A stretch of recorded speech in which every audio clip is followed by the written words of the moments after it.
Hi ಸ್ನೇಹಿತರೆ, ಇಲ್ಲಿ ಗಂಡನಿಗೆ 3,000 ರೂಪಾಯಿ ಮತ್ತು ಹೆಂಡತಿಗೆ 3,000 ರೂಪಾಯಿ ಇಬ್ಬರಿಗೂ ಸೇರಿ 6,000 ರೂಪಾಯಿ ಪ್ರತಿ ತಿಂಗಳಿಗೆ ಮೋದಿ ಸರ್ಕಾರ ಅಂದ್ರೆ ಕೇಂದ್ರ ಸರ್ಕಾರದ ಕಡೆಯಿಂದ ಪ್ರತಿ ತಿಂಗಳು 6,000 ರೂಪಾಯಿಯನ್ನ ಗಂಡ ಮತ್ತು ಹೆಂಡತಿ ಇಬ್ಬರು ಪಡಿಬಹುದಾಗಿದೆ ಸ್ನೇಹಿತರೆ. ಹಾಗಾದ್ರೆ ಯಾವ ಯೋಜನೆ ಮೂಲಕ ಆ ಪ್ರತಿ ತಿಂಗಳು 6,000 ರೂಪಾಯಿ ಗಂಡ 3,000 ರೂಪಾಯಿ ಹೆಂಡತಿ 3,000 ರೂಪಾಯಿ ಪಡೆಯುವುದು ಯೋಜನೆ ಯಾವುದು, ಅದಕ್ಕೆ ಅರ್ಜಿ ಸಲ್ಲಿಸುವುದು ಹೇಗೆ, ಅದು ನಿಮಗೆ ಯಾವ ರೀತಿಯಾಗಿ ಪ್ರತಿ ತಿಂಗಳು ಹಣ ಅಕೌಂಟ್ಗೆ ಜಮಾ ಆಗುತ್ತೆ ಅಂತ ಕಂಪ್ಲೀಟ್ ಮಾಹಿತಿನ ಈ ಒಂದು ವಿಡಿಯೋದಲ್ಲಿ ನಾನು ನಿಮಗೆ ತಿಳಿಸ್ತಾ ಇದ್ದೀನಿ. ಹಾಗಾದ್ರೆ ವಿಡಿಯೋನ ಶುರು ಮಾಡೋಣ. ವಿಡಿಯೋನ ಶುರು ಮಾಡೋಕೆ ಮುಂಚೆ ತಾವಿನ್ನೂ ನಮ್ಮ ಚಾನಲ್ ನ ಸಬ್ಸ್ಕ್ರೈಬ್ ಮಾಡ್ಕೊಂಡಿಲ್ಲ ಅಂದ್ರೆ ಕೆಳಗಡೆ ಒಂದು ಸಬ್ಸ್ಕ್ರೈಬ್ ಅಂತ ಬಟನ್ ಇದೆ, ಅದರ ಮೇಲೆ ಕ್ಲಿಕ್ ಮಾಡಿ. ಹಾಗೆ ತಾವು ಜಾಬ್ ರಿಲೇಟೆಡ್ ಅಪ್ಡೇಟ್ಸ್ ಅನ್ನ ಪಡ್ಕೋಬೇಕು ಅಂತ ಅನ್ಕೊಂಡಿದ್ರಿ ಅಥವಾ ನಿಮಗೆ ಸ್ಕೀಮ್ ಬಗ್ಗೆ ಒಂದು ಆರ್ಟಿಕಲ್ ಅನ್ನು ಓದಬೇಕು ಅಂತ ಅನ್ಕೊಂಡಿದ್ರೆ ನೀವು ಗೂಗಲ್ ಅಲ್ಲಿ ಹೋಗಿ ಲಿಂಕ್ ಸಿರಿ .in ಅಂತ ಟೈಪ್ ಮಾಡಿ ಸರ್ಚ್ ಮಾಡಿದಾಗ ನಿಮಗೆ ಈ ರೀತಿಯಾಗಿ ನ್ಯೂಸ್ ಸಿರಿ ಅಥವಾ ಲಿಂಕ್ ಸಿರಿ ಅಂತ ಒಂದು ವೆಬ್ಸೈಟ್ ಓಪನ್ ಆಗುತ್ತೆ. ಇಲ್ಲಿ ನಿಮಗೆ ಬೇಕಾಗಿರುವಂತಹ ಜಾಬ್ ಬಗ್ಗೆ ಆಗಿರಬಹುದು ಅಥವಾ ಸ್ಕೀಮ್ ಬಗ್ಗೆ ಆಗಿರಬಹುದು ಆರ್ಟಿಕಲ್ಸ್ ಇರುತ್ತೆ. ನೀವು ಟೈಮ್ ಸಿಕ್ಕಾಗ ಓದ್ಕೊಳ್ಳಿ ಸ್ನೇಹಿತರೆ. ಹಾಗಾದ್ರೆ ಬನ್ನಿ, ಈಗ ಗಂಡ ಮತ್ತು ಹೆಂಡತಿಗೆ ಇಬ್ಬರಿಗೂ ಪ್ರತಿ ತಿಂಗಳಿಗೆ 6,000 ರೂಪಾಯಿ ಹೇಗೆ ಸಿಗುತ್ತೆ, ಆ ಯೋಜನೆ ಯಾವುದು ಅಂತ ನಿಮಗೆ ಕಂಪ್ಲೀಟ್ ಮಾಹಿತಿನ ತಿಳಿಸ್ಕೊಡ್ತೀನಿ. ಎಲ್ಲಿ ವಿಡಿಯೋನ ಸ್ಕಿಪ್ ಮಾಡಬೇಡಿ, ಪೂರ್ತಿಯಾಗಿ ನೋಡಿ. ಅದು ಯಾವ ಯೋಜನೆ ಮೂಲಕ ನಿಮಗೆ ಪ್ರತಿ ತಿಂಗಳು 3,000 ರೂಪಾಯಿ ಗಂಡನಿಗೆ 3,000 ರೂಪಾಯಿ ಹೆಂಡತಿಗೆ 3,000 ರೂಪಾಯಿ ಟೋಟಲ್ ಆಗಿ 6,000 ಬರುತ್ತೆ ಅಂತ ತಿಳಿಸೋಕಿನ ಮುಂಚೆ ಇದರ ಅರ್ಹತೆಗಳು ಏನಂತ ನಾನು ನಿಮಗೆ ತಿಳಿಸ್ತೇನೆ. ಇದರ ಮೊದಲ ಅರ್ಹತೆ ಏನಪ್ಪಾ ಅಂತಂದ್ರೆ ಈ ಒಂದು ಯೋಜನೆಗೆ ಅರ್ಜಿ ಸಲ್ಲಿಸುವವರು ವಯಸ್ಸು 18 ಇರಬೇಕು ಮಿನಿಮಮ್ ಆಗಿ,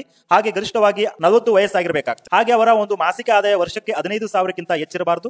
ಹಾಗೆ ಅವರು ತೆರಿಗೆ ಯಾವುದೇ ರೀತಿಯ ಇನ್ಕಮ್ ಟ್ಯಾಕ್ಸ್ ಅನ್ನ ಪಾವತಿ ಮಾಡಿರಬಾರದು. ಅವರ ಹತ್ರ ಯಾವುದೇ ರೀತಿಯಾಗಿ PF ಆಗಿರಬಹುದು ಅಥವಾ ESI ಆಗಿರಬಹುದು, ಈ ರೀತಿ ಯಾವ ಪೆನ್ಷನ್ ಅನ್ನ ತಾವು ಪಡ್ಕೋತಿರಬಾರದು. ಅಂತವರು ಈ ಒಂದು ಯೋಜನೆಗೆ ಅರ್ಜಿ ಸಲ್ಲಿಸಬಹುದು. ಅರ್ಜಿ ಹೇಗೆ ಸಲ್ಲಿಸುವುದಪ್ಪ ಅಂತಂದ್ರೆ ತಮ್ಮ ಹತ್ತಿರದ CSC ಸೆಂಟರ್ ಅಥವಾ ಗ್ರಾಮೋನ್ ಸೆಂಟರ್ಗೆ ಹೋಗಿ ಈ ಒಂದು ಯೋಜನೆಗೆ ಅರ್ಜಿ ಸಲ್ಲಿಸಬಹುದಾಗಿರುತ್ತೆ.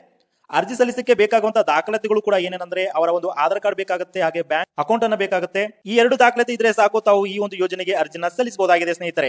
ಈ ಒಂದು ಯೋಜನೆಗೆ ಯಾರೆಲ್ಲ ಒಂದು ಅರ್ಜಿ ಸಲ್ಲಿಸಿ ಪ್ರತಿ ತಿಂಗಳು 3,000 ರೂಪಾಯಿ ಪ್ಲಸ್ 3,000 ರೂಪಾಯಿ 6,000 ರೂಪಾಯಿ ಪಡಿಬಹುದು ಅಂತಂದ್ರೆ ಅವರೆಲ್ಲ ಅಸಂಘಟಿತ ಕಾರ್ಮಿಕರಾಗಿರ್ಬೇಕಾಗುತ್ತೆ. ಹೌದು ಸ್ನೇಹಿತರೆ, ಅಸಂಘಟಿತ ಕಾರ್ಮಿಕರು, ಬೀದಿ ವ್ಯಾಪಾರಿಗಳು ಅಥವಾ ರಿಕ್ಷಾ ಎಳೆಯುವವರು, ಕಟ್ಟಡ ಕಾರ್ಮಿಕರು, ಮನೆ ಕೆಲಸದವರು ಅಥವಾ ಕೃಷಿ ಕಾರ್ಮಿಕರಾಗಿರ್ಬೋದು ಅಥವಾ ಈ ರೀತಿಯ ಅಸಂಘಟಿತ ಕಾರ್ಮಿಕರಿರ್ತಾರೆ, ಅಂತವರಿಗೆ ಈ ಒಂದು ಯೋಜನೆಯನ್ನ ಮಾಡಿದ್ದಾರೆ ಅಂತಾನೆ ಹೇಳ್ಬೋದು ಸ್ನೇಹಿತರೆ. ಇನ್ನೊಂದು ತಮಗೆ ಇಂಪಾರ್ಟೆಂಟ್ ಆಗಿ ತಿಳಿಸುವಂತಹ ಒಂದು ಮಾಹಿತಿ ಏನಪ್ಪಾ ಅಂತಂದ್ರೆ ಈ ಯೋಜನೆಗೆ ನೀವು ಪ್ರತಿ ತಿಂಗಳು 3,000 ರೂಪಾಯಿ ಗಂಡನಿಗೆ 3,000 ರೂಪಾಯಿ ಹಾಗೆ ಹೆಂಡತಿಗೆ 3,000 ರೂಪಾಯಿವನ್ನ ಪಡ್ಕೋಬೇಕಾಗಿತ್ತಂದ್ರೆ ತಾವು ಪ್ರತಿ ತಿಂಗಳು ಸ್ವಲ್ಪ ಅಮೌಂಟ್ ಅನ್ನ ಕಟ್ಟಬೇಕಾಗುತ್ತೆ ಸ್ನೇಹಿತರೆ. ಹೌದು ಸ್ನೇಹಿತರೆ, ಈ ಒಂದು ಯೋಜನೆಯಲ್ಲಿ ಪ್ರತಿ ತಿಂಗಳು ಒಂದು ಸ್ವಲ್ಪ ಅಮೌಂಟ್ ಅನ್ನ ಕಟ್ಟಬೇಕಾಗುತ್ತೆ. ಅದು ವಯಸ್ಸಿನ ಆಧಾರ ಮೇಲೆ ಇರುತ್ತೆ. ಒಂದೊಂದು ವಯಸ್ಸಿಗೆ ಒಂದೊಂದು ಅಮೌಂಟ್ ಡಿಫರೆಂಟ್ ಆಗಿರುತ್ತೆ. ಪ್ರತಿ ತಿಂಗಳು ಕಟ್ಟಿದ ಮೇಲೆ ನಿಮಗೆ 60 ವಯಸ್ಸು ಆದ್ಮೇಲೆ ನಿಮಗೆ ಈ ಯೋಜನೆ ಮೂಲಕ ಪ್ರತಿ ತಿಂಗಳು ಗಂಡನಿಗೆ 3,000 ರೂಪಾಯಿ ಹಾಗೆ ಹೆಂಡತಿಗೆ 3,000 ರೂಪಾಯಿ 6,000 ರೂಪಾಯಿ ಪ್ರತಿ ತಿಂಗಳು ಬರುತ್ತೆ. ಇಲ್ಲಿ ನಿಮಗೆ ಎಷ್ಟು ಹಣವನ್ನ ಕಟ್ಟುವಂತ ಚಾರ್ಟ್ ಕೂಡ ತೋರಿಸ್ತಾ ಇದ್ದೀನಿ ಸ್ನೇಹಿತರೆ. ಇಲ್ಲಿ ಬಹಳ ಸಿಂಪಲ್ ಆಗಿದೆ. ಫಾರ್ ಎಕ್ಸಾಂಪಲ್ ಸ್ನೇಹಿತರೆ, ಇಲ್ಲಿ ನೋಡ್ತಿರ್ಬೋದು, ನಿಮ್ಮ ವಯಸ್ಸು ಏನಾದ್ರು 30 ಆಗಿದ್ರೆ 30 ವಯಸ್ಸಿಗೆ 105 ರೂಪಾಯಿ ಕಟ್ಟಬೇಕಾಗುತ್ತೆ.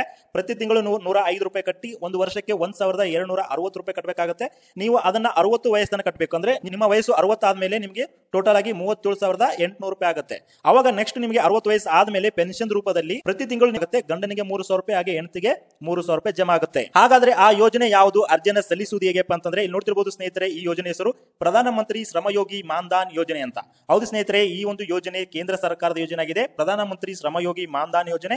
ಈ ಒಂದು ಮಾನ್ಧನ್ ಯೋಜನೆಯಲ್ಲಿ ಪತಿ ಮತ್ತು ಪತ್ನಿ ಇಬ್ಬರು ಯೋಜನೆ ಸೇರಿ ಟೋಟಲ್ ಆಗಿ 6,000 ರೂಪಾಯಿ ಮಾಸಿಕ ಪಿಂಚಣಿಯನ್ನ ಪಡಿಬಹುದಾಗಿದೆ ಸ್ನೇಹಿತರೆ. ಇದಕ್ಕೆ ತಮ್ಮ ಹತ್ರ ಒಂದು ಈ ಶ್ರಮ ಕಾರ್ಡ್ ಅಂತ ಬರುತ್ತೆ. ಈ ಶ್ರಮ ಕಾರ್ಡ್ ಅನ್ನು ಇರಬೇಕಾಗುತ್ತೆ. ಅರ್ಜಿಯನ್ನು ಸಲ್ಲಿಸುವುದು ಹೇಗೆಂದ್ರೆ ತಮ್ಮ ಹತ್ತಿರದ ಒಂದು CSC ಸೆಂಟರ್ ಅಥವಾ ಆನ್ಲೈನ್ ಸೆಂಟರ್ ಗೆ ಹೋಗಿ ಪ್ರಧಾನಮಂತ್ರಿ ಶ್ರಮಯೋಗಿ ಮಾನ್ಧನ್ ಯೋಜನೆ ಅಂತ ಈ ಒಂದು ಯೋಜನೆಯ ಲಾಭವನ್ನ ಪಡಿಬಹುದಾಗಿದೆ ಸ್ನೇಹಿತರೆ. ಈ ಒಂದು ಮಾಹಿತಿ ತಮಗೆ ಇಷ್ಟ ಆಗಿದ್ರೆ ತಪ್ಪದೇ ವಿಡಿಯೋಗೆ ಲೈಕ್ ಮಾಡಿ, ಹಾಗೆ ಎಲ್ಲರಿಗೂ ಈ ವಿಡಿಯೋನ ಶೇರ್ ಮಾಡಿ.